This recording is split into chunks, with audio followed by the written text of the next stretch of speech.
ছেলেরা, আমি বললাম আমার নাম আনিসুর রহমান, মনে রাখো বন্ধু, আমি বললাম তোমরা যারা দিবা নিশি এই বড় মোবাইল টিপো, আমার কথা মনে রাখো, অচিরেই এমন একদিন আসবে ভিক্ষার থালা হাতে নিয়ে তুমি ভিক্ষুকের মতো হাত পাতবা। এটা আমার ভবিষ্যৎবাণী, মনে রাখো।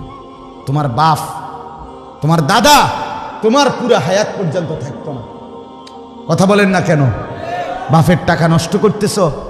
যার যেই টাকাটা অনাদরে, অবহেলায়, বেহুদা এইভাবে শেষ হচ্ছে, প্রতিটা টাকার পিছনে অজস্র ঘাম জড়িত আছে। একটা টাকাও মাটির তলের থেকে উঠে নাই, কষ্টের ঘাম ঝরিয়েই পয়সা রোজগার করে। ঠিক কিনা বলেন না? তুমি করো আর তোমার বাপই করুক আর তোমার ভাই করুক, দেশে থাইকা করুক আর বিদেশের জমিনে করুক, এক একটা টাকা উপার্জনের পিছনে কষ্ট আছে কিনা বলেন না? তো তুমি সেই কষ্টের টাকা, এই রক্ত পানি করা টাকা, ঘাম ঝরানো টাকা এইভাবে নষ্ট করে দিলা।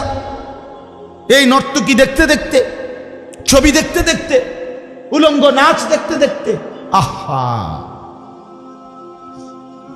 আমরা পড়ছি একবার কিতাবে, ইতিহাসে, এক নবাব, এই উপমহাদেশের এক হিন্দুস্তানের এক নবাব, তার একটা ছেলে একটা মেয়ে ছিল। নবাবের বহু জমি ছিল, নবাব তো নবাবই। ছেলেটা একদিন তার একজন কর্মচারী মেসের কাঠি, কথাটা মনোযোগ দিয়ে শুনে, মেসের কাঠি ধরাইছে। ধরাইবার পরে মেসের কাঠি ধরাইলে বারুদ, ওই যে মেসের কাঠির আগার মধ্যে যে বারুদ থাকে, এটা আগুনটা নিভে গেলে বারুদের একটা ঘ্রাণ আছে, বুঝিনি আমি? বারুদের একটা গন্ধ আছে। এই নবাবের পুত তে কর্মচারীকে বলল যে বারুদের ঘ্রাণটা তো খুব দারুণ রে, সে আবার ধরাছে আরেকটা কাঠি, হেতে আরেকটা কাঠি ধরাইছে, হে আবার বারুদের ঘ্রাণ লইছে, আবার ধরাছে। এইভাবে এইবার তার কাছে এটা মজা লাগছে, তো নবাব দাদা যে এবার তারে নিয়োগ দিছে, কার্টুনের পর কার্টুন ম্যাসের কাঠি আনে, ম্যাস আনে, হেতে শুধু ধরায়, আর নবাব জাদায় শুধু ওই বারুদের গন্ধ কি করে নাকে শুধু, হেতে তেটে বাড়লেন। আমি কিরবেন এর বাবা নবাব না, আবার তো নবাব জাদায়। মেয়েটা, নবাবের একটা মেয়ে বাজারে গেছে কাপড় কিনতে, গজ কাপড়। তো দোকানদারে কাপড় যে গজ কাপড় কাইটা দেয় কেচি দিয়া, এমনি একটা ফুঁস দিয়া এমনি একটা টান দেয়, ঠিক কিনা বলেন না? এমনি টান দিলে একটা আওয়াজ হয়, হয় কিনা একটা আওয়াজ। এই নবাবের মেয়ে কইতেছে দোকানদারে, আপনার এই যে কাপড় টান দিয়ে ছিঁড়লেন, আওয়াজটা তো খুব সুন্দর, আবার কাটেন তো দেখি আরেকটা। আবার কাটছে, আবার শুনছে। এইবার সে দাসীকে বলছে, থানে থানে কাপড় আনে, আর বলছে তোর কাম হইল শুধু এই কেচি দিয়া কাটবি ছিঁড়বি, কাটবি ছিঁড়বি। নবাব দাদাজি, খোদার কসম কিতাবে আমি নিজে পড়ছি, এই নবাবের এক ছেলে ম্যাসের কাঠির বারুদের অপচয়, আরেকজন অনর্থক কাপড় কাটার এই অপচয় করতে গিয়ে শেষ পর্যন্ত নবাবের সমস্ত জমিদারি শেষ হয়ে এই দুই সন্তান ভিক্ষার থালা হাতে নিয়ে মানুষের দুয়ারে হাত পাচ্ছে।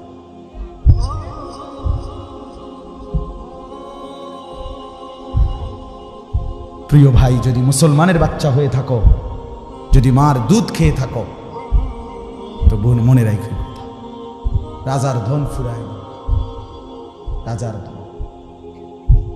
আর তোমার বাবা, এখানে কারো বাপ নবাব না, ঠিক কিনা বলেন না কেন? নবাবের ফুত। আমরা মেহনতি কষ্ট করে কামাই রোজগারি করা বাবার সন্তান। আমার মনে আছে, আমার নিজের কথা বলি, আমি দারুল আরকামের ছাত্র, জানেন আপনারা? আমি ব্রাহ্মণবাড়িয়া দারুল আরকামেরই ছাত্র, আপনাদেরই এখানকারই ছাত্র। হ্যাঁ, আমি এই শহীদপুর বাজারে বহু আসছি ছাত্র জীবন। আপনার তো ফুটবল খেলতে পাইছি, আর এটা বিরাট মাঠ, আমরা শুক্রবার দিন ছাত্ররা ফুটবল খেলতে পাইছি, ছোট ছিলাম। শহীদপুর বাজার, এখানে বড় হুজুর রহমতুল্লাহ তাফসির শুনতে আমিও আসছি, আমার ছোটবেলায় মনে আছে, এটা তো বিখ্যাত তাফসির। তো আপনার ছোট্টবেলায় 5 ভাই মাদ্রাসায় পড়তাম, 3 ভাই বোন, আব্বা প্রাইমারি স্কুলে মাস্টারি করতেন, মসজিদে নামাজ ইমামতি করতেন, খুব অল্প টাকা বেতন পাইতেন। অভাবের সংসারে এমনও দিন গেছে 1 কেজি আটার দাম থেকে আমার ছোট ভাই 2টা টাকা দোকানদাররে কইছে যে 1 কেজি আটা দেন। মাই কইছে তবে 2 টাকার কম দিয়েন। মাই কইছে 2টা টাকা আমার দিতেন কইছে। তো 1 কেজি আটার থেকে 2 টাকার কম দিয়া এই 2টা টাকা দিয়া ভাই মাদ্রাসা দিয়েছে। হ্যাঁ, আমি একবার কুমিল্লা ট্রান্সপোর্টে করে শাসনগাছার থেকে মায় আমি দারুল আরকাম আসতেছি আপনার, তখন আমরা ঘাটুরা 1 নম্বর গ্যাস ফিল্ডের সাথে একটা ভাড়া বাড়িতে মাদ্রাসা ছিল। আমি একেবারে প্রথম ছাত্র, প্রথম যেই বেস দিয়ে সর্বপ্রথম যেই জামাত দিয়ে শুরু হয়েছে দারুল আরকাম, মেড্ডা পীর বাড়ি হুজুরের বাড়ির পাশে। আমি ওই সময়কার ছাত্র। তো 1992-93 সময়ের কথা। তো কুমিল্লা ট্রান্সপোর্টে মায় আমারে মানে আসছি যে আমি আমার টিফিন গাড়ি বাড়ির মধ্যে করে 3টা বাটিতে তরকারি, গোশত, ডিম এগুলা রাইন্দা দিছে মায়। মাদ্রাসাতে আইসা খাইতাম। এই ঘাটুরা স্টেশনে আইসা যখন নামছি, বাসের থেকে নামতে গিয়া ছোট মানুষ বাড়িটা সহ লাভ দিয়া নামতে গিয়া পড়ে গিয়া বাটিটা খুললা তরকারি সব পড়ে গেছে রাস্তা। আমি এমন কান্না কাঁদছি যে অজরে কাঁদছি। আহারে আমার মার কষ্টের বানানো তরকারি পড়ে গেছে। অভাবের সংসার থেকে মা কষ্ট করে এইটুকু তরকারি দিছে পুতের লাগে, সেই জীবন। তাইলে বাপ, প্রত্যেকটা মানুষ আজকের এই বাপদেরকে জিজ্ঞাসা করো, ছেলেরা কষ্ট করে কামাই করা এই পয়সা, সেটা তুমি 300 টাকা দিয়ে চুল কাটো, 500 টাকা দিয়ে চুল কাটো, তাও ইহুদিদের বেঈমানের কত রঙের কত ঢঙ্গের জামা পরো। একটা বড় মোবাইল পাইয়া তুমি মা ভুলে গেলা, বাবা ভুলে গেলা, আল্লাহ ভুলে গেলা, নামাজ ভুলে গেলা, দুনিয়া ভুলে গেলা। শুধু নারীর ছবি, নর্তকীর নাচ, জিনা ব্যভিচারের দৃশ্য। হায় হায় বন্ধু, এতেই মজা পেয়ে গেলা। তোমার ভবিষ্যৎ কি? তোমার আখেরাত কি? তুমি কি কবরে যাইবা না? তুমি কি মরবা না? এজন্য যে ছেলেরা বসছে বাপ, আমার জিন্দিগির ফকির ছেলেদেরকে নিয়ে, মুসলমানের নওজওয়ানদেরকে নিয়ে আমি অনুরোধ করলাম প্রত্যেকের কাছে, ভাইয়া দয়া করে মজলুম মুসলমানের, সারা পৃথিবীর মজলুমানের রক্তের বদলা যদি নিতে হয়, আমার যুবক ছেলেদেরকেই দাঁড়াইতে হবে। নওজওয়ান, তোমরা না আগাইলে ইসলাম আগাবে না। তোমরা জীবন বাজি না রাখলে আল্লাহর দ্বীনের জন্য লড়বে কে বাপ? খুন ঝরবে যুবকের, কলিজার খুন ঝরবে।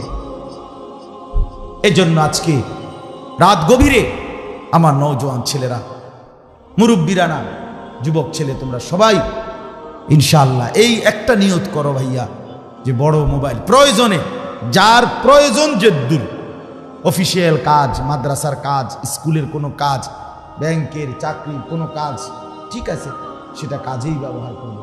বাকি ফালতু অনর্থক শুধু ছবি দেখার জন্য, নাচ গান দেখার জন্য আমরা এই বড় মোবাইল ব্যবহার করব না।